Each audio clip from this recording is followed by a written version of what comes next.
saan ako before nagpitas ng lemon tree sa backyard namin. So in a way, nagpitas tayo ng lemon na leftover kasi nga marami na siyang bunga. O makikita nyo yan sa video guys, super dami niya. Nandun pa sa pinakaitaas. At saka yung mga leftover kinukuha ko na rin kasi sayang naman. O baka magamit ko pa, di ba? So anyway guys, super init dito ngayon. Kasi minsan nga hindi na ako lumalabas kasi nga summer na dito. Ang sakit ng init sa Phoenix, Arizona. Kaya yung mga tao dito pag summer, minsan na lang lumalabas. Katulad ko, minsan na lang. O diba? Sana all. So ano pang hinihintay natin? Umpisahan na natin. Charat! So ito na siya guys. Meron pa talagang naiwan. Hindi ko talaga kinuha lahat kasi dati kasi hindi pa sila ready para pitasin. O, ngayon, kunin ko lang yung kailangan ko. O, hindi natin kunin lahat.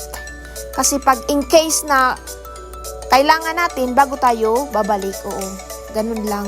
Ang daming bunga niya guys. Mga maliliit yan. Ayan oh. Nakita niyo? Ang bilis niya. Super.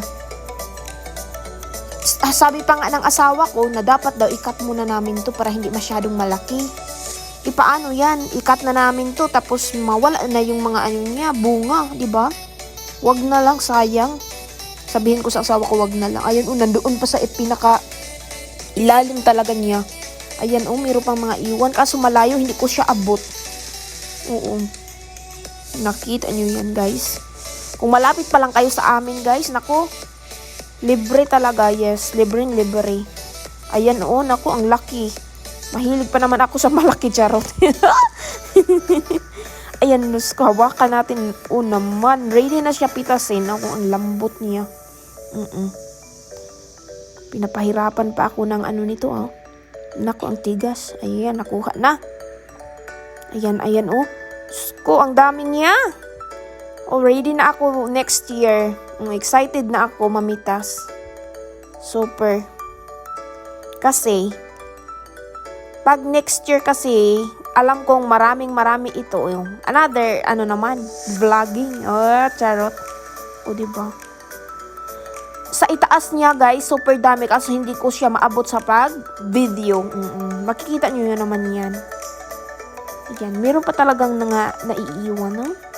Kaya wag mong kunin yung iiwan. Kasi hindi yan para sa'yo. Para sa akin yan. Ano ba yan? O, diba bungga? Kunin natin yan. Oh, shit. Ang lambot niya. So, ito yung naiwan lahat, guys. 5. Ayan na. Meron na tayong 5 pirasong lemon. So, ipakita ko sa inyo yung kaya ko lang ma-video. Yung mga bagong bunga niya. Ito na siya, guys. Ayan. Super dami. At meron tayong isang lemon dyan. Marami pa ding naiwan sa puno natin. Pero di na kailangan tanggalin. Yung kailangan lang natin kukunin. At saka next time kung gusto natin kukunin, ayan. Kuha lang tayo. O diba? I feel na maraming next year guys kaysa ngayon. Oo, na-feel ko talaga. O diba, naka-English ako. Saan kayo niyan? Namitas lang ako ng lemon. May English pa ka na.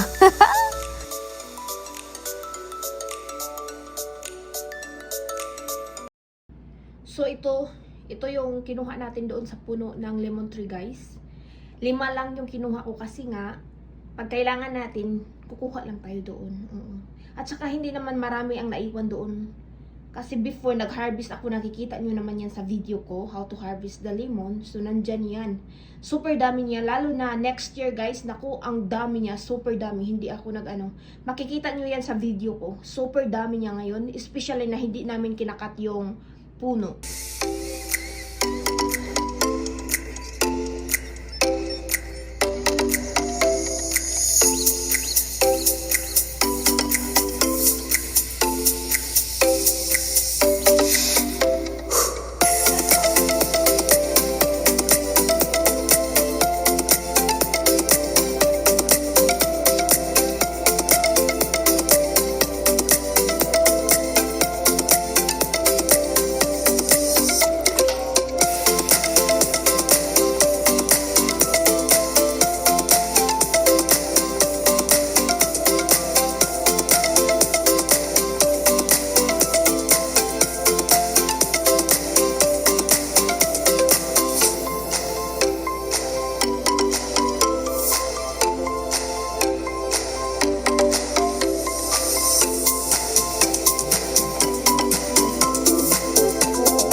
talaga siya kasi nga, summer talaga guys dito hindi ko kaya. Kaya ko pa yung Pilipinas, oh. Pero yung sabi ng asawa ko na, mas maganda daw ang summer dito kaysa Pilipinas kasi na-sunburn siya. Kahit konti lang yung init, na-sunburn siya doon sa Pilipinas, sa atin. So, ayoko naman dito guys kasi super sakit niya talaga, super sakit.